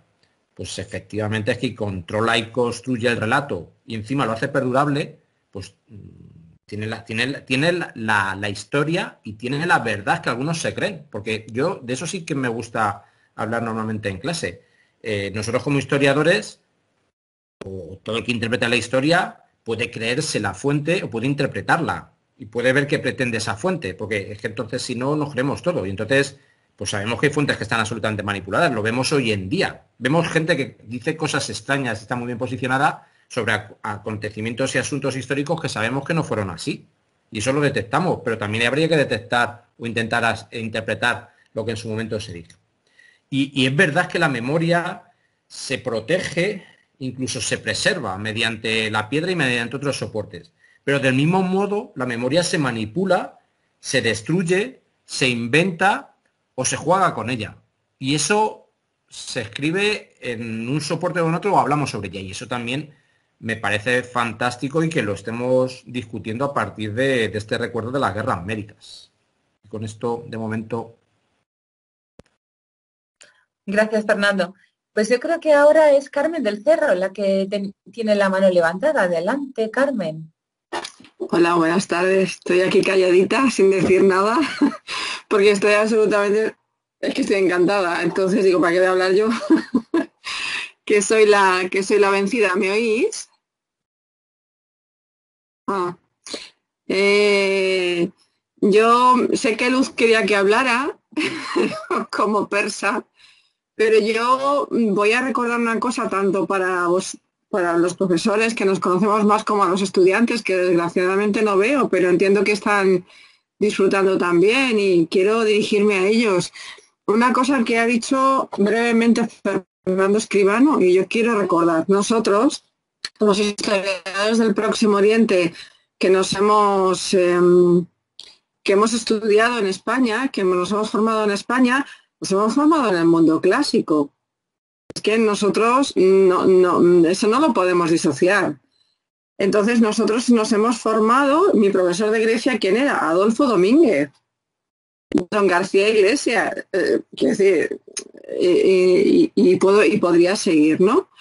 Entonces, nosotros nos hemos formado en el mundo clásico, otra cosa es que luego nos hayamos especializado en el mundo de Oriente. Entonces, cuando tratamos estos temas tenemos el corazón partido. Completamente. Y entendemos perfectamente lo que decís uno y los que vemos otros, que a lo mejor vemos alguna cosa más porque nos hemos especializado en el mundo del Oriente, pero desde luego entendemos perfectamente todo. Entonces, a aquella pregunta del principio de qué hubiera pasado, pues me parece que se lo he dicho a Araceli en un email, y es que no tengo ni idea. Yo tengo, en ese corazón partido, tengo dos visiones. Una, pues sí, hubiera cambiado todo, y quizá a lo mejor cuando hubiera nacido Alejandro Magno, pues luego no hubiera llevado a cabo toda su... Eso lo ha dicho Nicolás antes, ¿no? No sé si está por ahí, creo que se llamaba Nicolás, ¿no? Pues a lo mejor Alejandro no hubiera tenido nada que conquistar y no hubiera tenido que crear... No hubiera llegado el helenismo como tal, el mundo seleucida. No hubiera caído el mundo persa. Sí, eso querría decir que ha cambiado todo radicalmente. Pero por otro lado, conociendo un poquito el mundo persa, reitero lo que dijo Fernando antes. Los persas eran tremendamente laxos en su sistema provincial, que ni siquiera era una provincia. Eran más bien pueblos, etnias, no una provincia. Es decir, mientras que, por ejemplo, el mundo asirio provincializó, literalmente, provincia administrativa. Todo el reino, el mundo aqueménida, no hizo eso. Entonces, no sé hasta qué punto realmente hubiera habido un gran cambio. A lo mejor sí lo hubiera habido, como habéis dicho, en una ciudad por otra, pero no, griega me refiero, pero probablemente no hubiera habido un gran cambio. No lo sé, ¿no? Sí, yo desde el punto de vista persa, si me permitís, me centro ya ahora un poco más en el mundo, ya como persa que soy, no.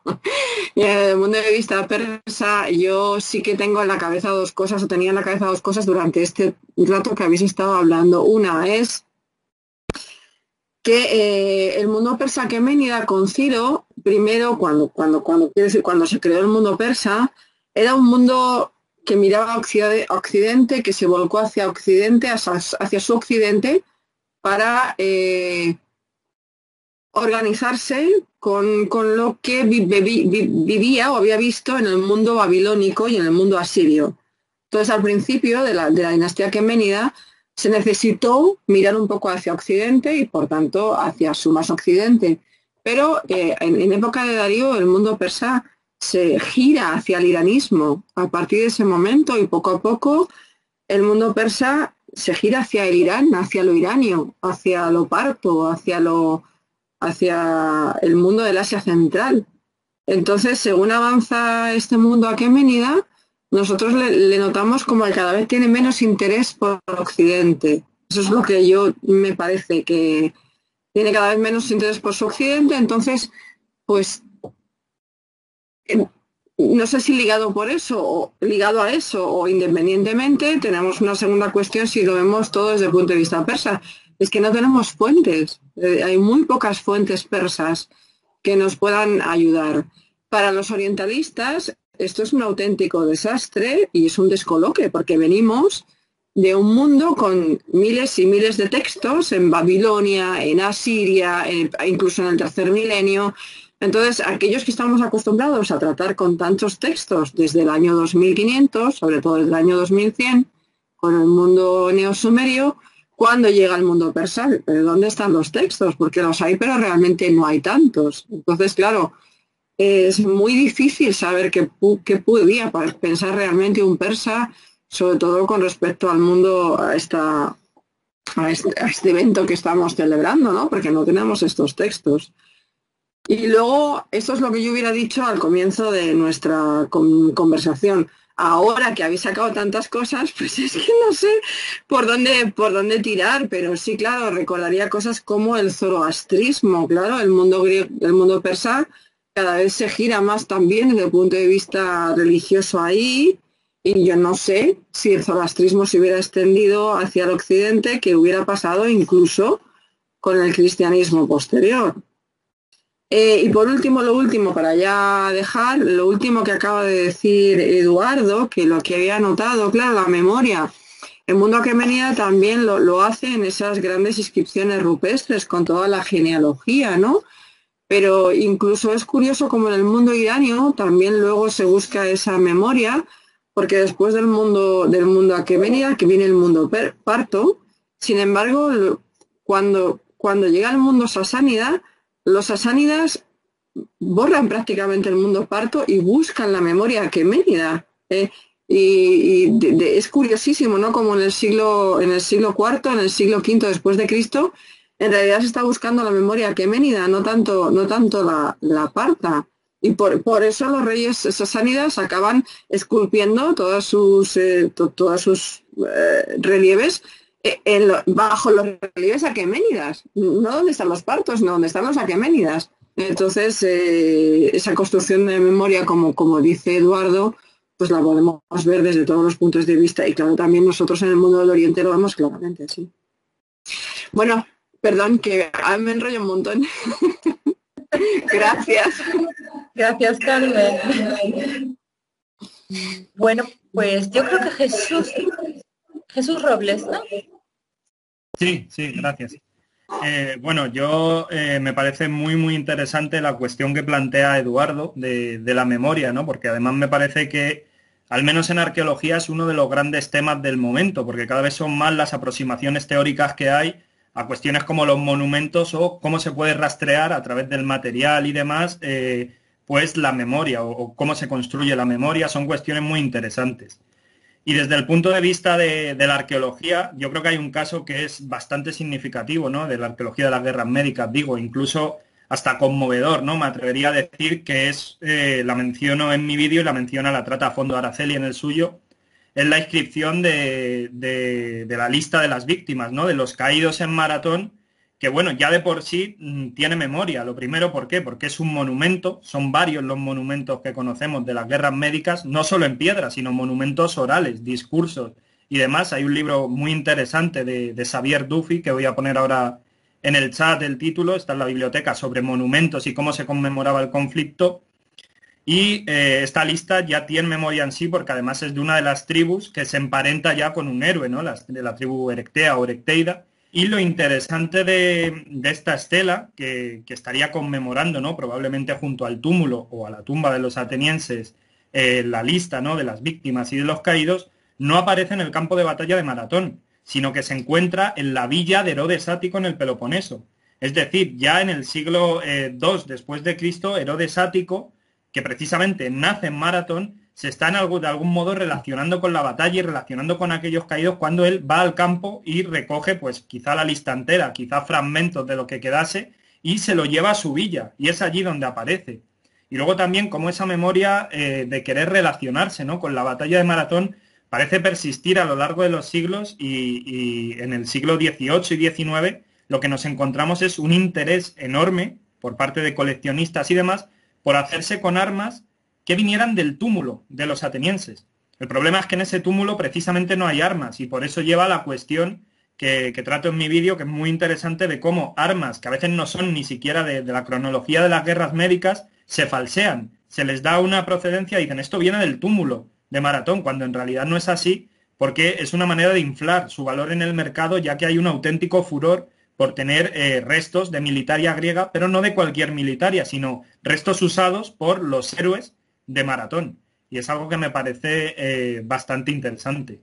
Y también, bueno, decir lo que comento en mi vídeo, que el propio túmulo de Maratón, si asumimos que es el de los atenienses, es una forma de enterrarse que algunos autores han relacionado con los enterramientos heroicos, ¿no? Porque parece que no corresponde a la época, sino que ese enterramiento, esa cremación con las cenizas en un túmulo y demás, responde a unos rituales heroicos que, bueno, son similares a los que aparecen en los poemas homéricos, si asumimos, ya digo, que ese es el túmulo de los atenienses. Gracias, Jesús. Raquel Fornieles. ¿Raquel? Sí, se oye, ¿no? Sí. Sí, habla un poquito más alto. Tengo un montón de cosas aquí apuntadas y no sé muy bien cómo empezar. A ver, quería llamar la atención sobre todo sobre... Bueno, es que quería hilar con lo que acaba de contar ahora, lo que estaba reflexionando Jesús Robles, que yo estaba pensando justo en la memoria también, pero de otra manera. Estoy pensando precisamente en el epitafio de las Termópilas, en cómo es una inscripción parlante, que además tiene una función muy específica. O sea, empieza con un vocativo y termina con un verbo que es anuncia, extranjero, forastero, anuncia a los lacedemonios que aquí estamos. Es una manera de que todo el caminante que pase por allí pueda luego llevar de boca en boca la gloria de los lacedemonios. Eso es muy habitual en epigrafía. Yo lo aprendí cuando estudiaba epigrafía con Araceli, las prosopopeyas de las inscripciones que hablan y que le lanzan ese mensaje al caminante para que vaya propagando la memoria, la fama por todo el mundo, por donde vaya. Y me parece interesantísimo. Eso por una parte. En cuanto a la memoria, por alusiones por lo que decía anteriormente Eduardo, todo el concepto de la Thanatos Mneme del que hablo yo en mi vídeo, por ejemplo, tiene tintes épicos. Tiene muchísimo que ver con la fama imperecedera, con la Cleos Apciton, que sabía Aquiles, o sea, que Aquiles perseguía y que sabía que para conseguirla en la Ilíada, la única manera que tenía de hacerlo era dando su vida y sacrificándose. Y tiene muchos tintes en ese sentido. Y luego me ha encantado y me ha parecido muy interesante también la mención del control del relato. O sea, creo que es un tema que es súper interesante. Y evidentemente en todos, o sea, en el tipo de fuente que cojamos, me da igual, si pensamos en los persas de Esquilo, es que la función que tiene es evidente. Pero por hablar de los discursos en los que yo me he centrado, es una pena que no esté Jesús aquí, porque lo ha tratado, Jesús de la Villa lo ha tratado muy bien, el tema de los persas en su vídeo, me ha gustado muchísimo. Pero bueno, yo voy a hablar de los que he mencionado yo. Al final los discursos, los logo y epitafio y que yo menciono, son pura y dura propaganda política. Entonces, claro, están manejando continuamente el relato, lo están controlando de una manera brutal. Y tenemos discursos que abarcan un periodo de tiempo muy considerable. Es que el último es del 322, el más reciente, que estamos hablando ya de una época más reciente. Entonces, esa estrategia se ve a lo largo de los años y es interesantísimo. No he podido entrar más a fondo porque no quería alargarme muchísimo en los vídeos, pero junto a la memoria aparecen otros temas de propaganda política. En todos ellos está el tema de la autoctonía. Es que al final lo que están vendiendo es un mensaje clarísimo. Y por no aburrir mucho, quiero llamar la atención simplemente sobre uno de los discursos fúnebres, el discurso fúnebre de Pericles, que es el que seguramente todos nos viene a la cabeza cuando pensamos en esto, que nos lo transmite Tucídides en la historia de la guerra del Peloponeso, y el maravilloso elogio de la democracia, que es una delicia y una maravilla cada vez que lo leemos, y tiene que ver con todo esto. Claro, ellos cuando están pronunciando estos discursos saben que delante pueden tener a personas de cualquier parte. De hecho, los mensajes, el de Pericles está en un momento de la guerra del Peloponeso y está repleto de mensajes intencionados de propaganda política frente a los espartanos. Con lo cual, evidentemente, el control que se está haciendo desde la propia oratoria o desde cada uno de los géneros del relato que se está vendiendo es que es la clave, es fundamental. Y esto era lo que quería comentar. Muchas gracias, Raquel. Bueno, yo creo que ya podemos ir concluyendo esta charla. Te quedan unas cuantas manos, entonces voy a darle la palabra a Efren, después a Luz Conti, después a Javier Moralejo y ya vamos terminando, si os parece bien, porque llevamos más de 2 horas. ¿De acuerdo? Bien, pues... Yo tenía una reunión y estoy aquí todavía. Le doy la palabra a Efren y después a ti, Luz, ¿de acuerdo? Adelante, Efren. Vale. Yo, bueno, tengo algo que me ha venido a la mente y también una pregunta sobre el tema de los propios historiográficos de Persia, perdón.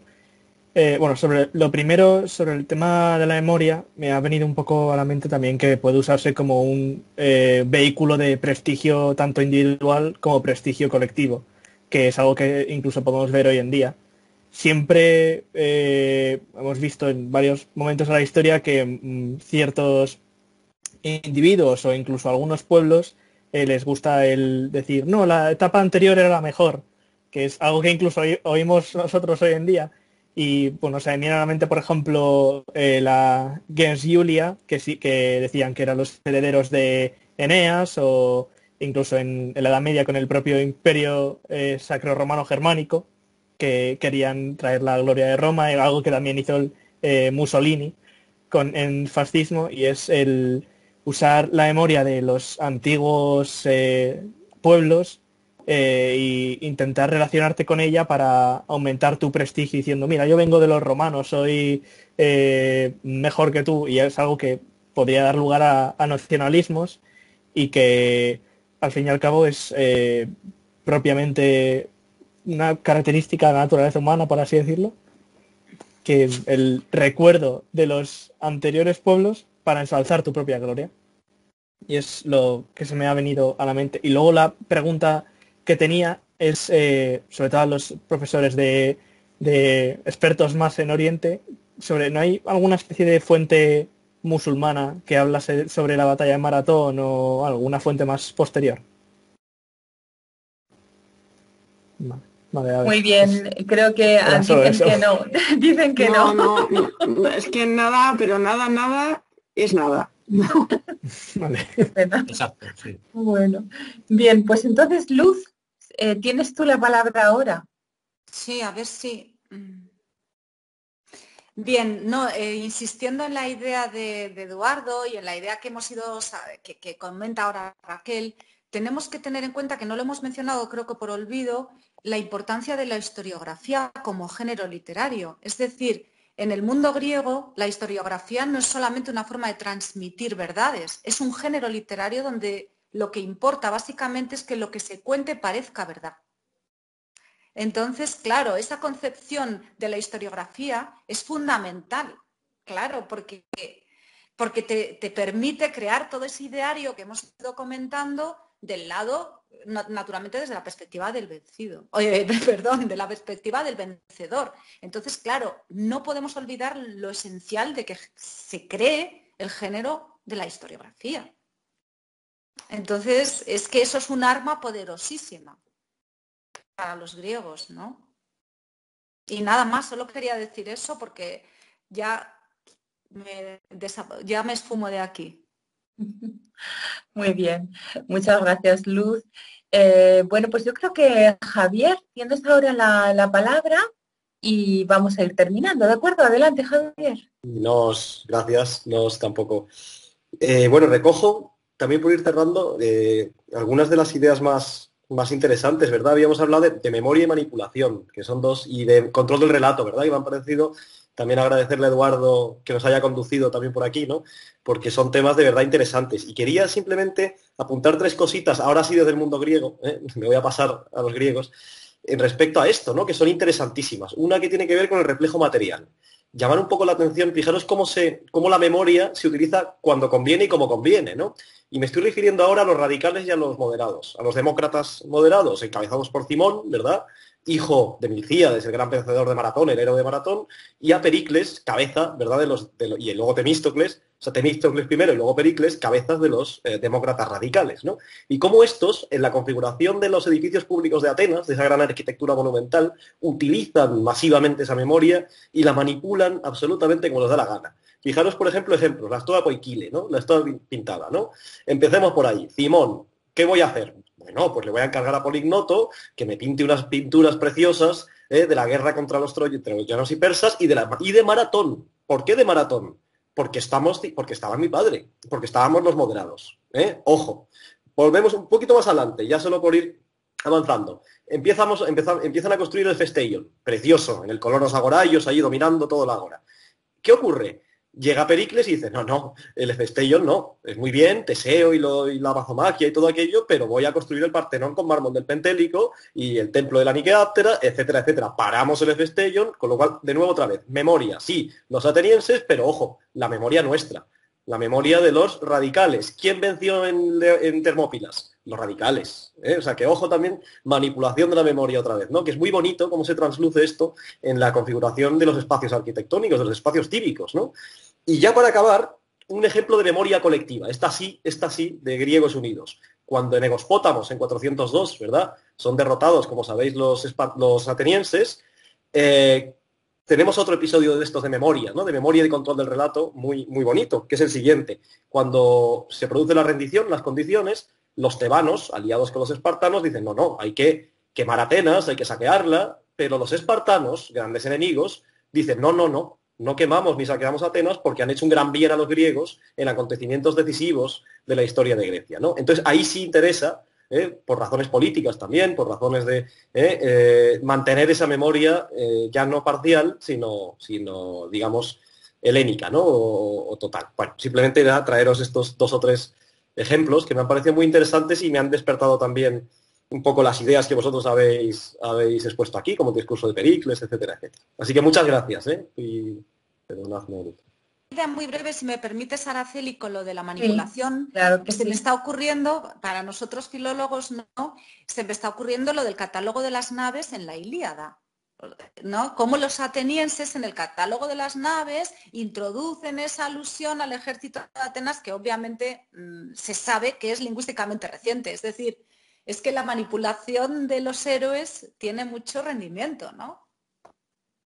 Por supuesto, eso siempre será pues algo, no sé, como forma parte de nuestro ADN hoy en día también, es decir, que la manipulación, nuestra construcción del pasado se basa en hitos históricos que se repiten una y otra vez, ¿no? Y eso pasa en todos los pueblos, ¿no? Esto es algo que forma parte de los humanos y la manipulación también. Yo siempre digo a mis alumnos que las fuentes gráficas son las más seguras porque son de alguna manera las menos manipuladas, ¿no? Porque cuando hablamos de un texto literario, pues Dios mío, hasta que ha llegado a nuestras manos, ¿por cuántas ha pasado? Sin embargo, en estas inscripciones tan significativas ha habido manipulación. Y ha habido, según nos dicen también los historiadores, bueno, pues pueblos que han querido grabar sus nombres como pertenecientes a los que lucharon contra los persas en un momento determinado. Y ha habido generales como el Pausanias que, según dicen, puso allí, ¿no? En la columna serpentina, puso allí, se erigió en ganador casi exclusivo de la guerra contra los persas, y los lacedemonios borraron. Es decir, que toda nuestra historia es el fruto de una gran manipulación por parte de unos y otros, y hoy en día, pues también, ¿no? La historia es eso, finalmente. Bueno, pues no sé, simplemente quiero daros las gracias por todo lo que habéis aportado. Lo divertido que ha sido esta sesión en directo, lo mucho que he aprendido de todos vuestros vídeos y de lo que habéis dicho aquí, y nada más, solamente pues simplemente reitero mi agradecimiento a todos vosotros y a los asistentes a esta sesión. Espero que nos volvamos a ver y, como decía Luz al principio, que esta colaboración, y Eduardo también lo ha mencionado, que esta colaboración tenga una continuidad, porque yo creo que nos enriquece a todos, aprendemos todos mucho, y bueno, de este tipo de ocasión de estar juntos, tenemos que repetirlo. Ojalá que en presencia, ¿no? Quiero decir, no de esta manera con Teams, sino en una jornada presencial en cuanto sea posible. Así que os emplazo a que ya estéis pensando en la próxima y en una idea que pueda aunarnos a todos los departamentos que estamos implicados. ¿De acuerdo? Bueno, mil gracias a todos. Muchas gracias, Araceli, muchas gracias a todos y a los estudiantes también que se han mantenido fieles todo el tiempo. Muchas gracias. Gracias. Adiós. Gracias. Gracias. Felices fiestas y feliz año si nos vemos. Feliz año. Adiós. Felices fiestas. Navidades. Gracias. Igualmente. Adiós. Adiós.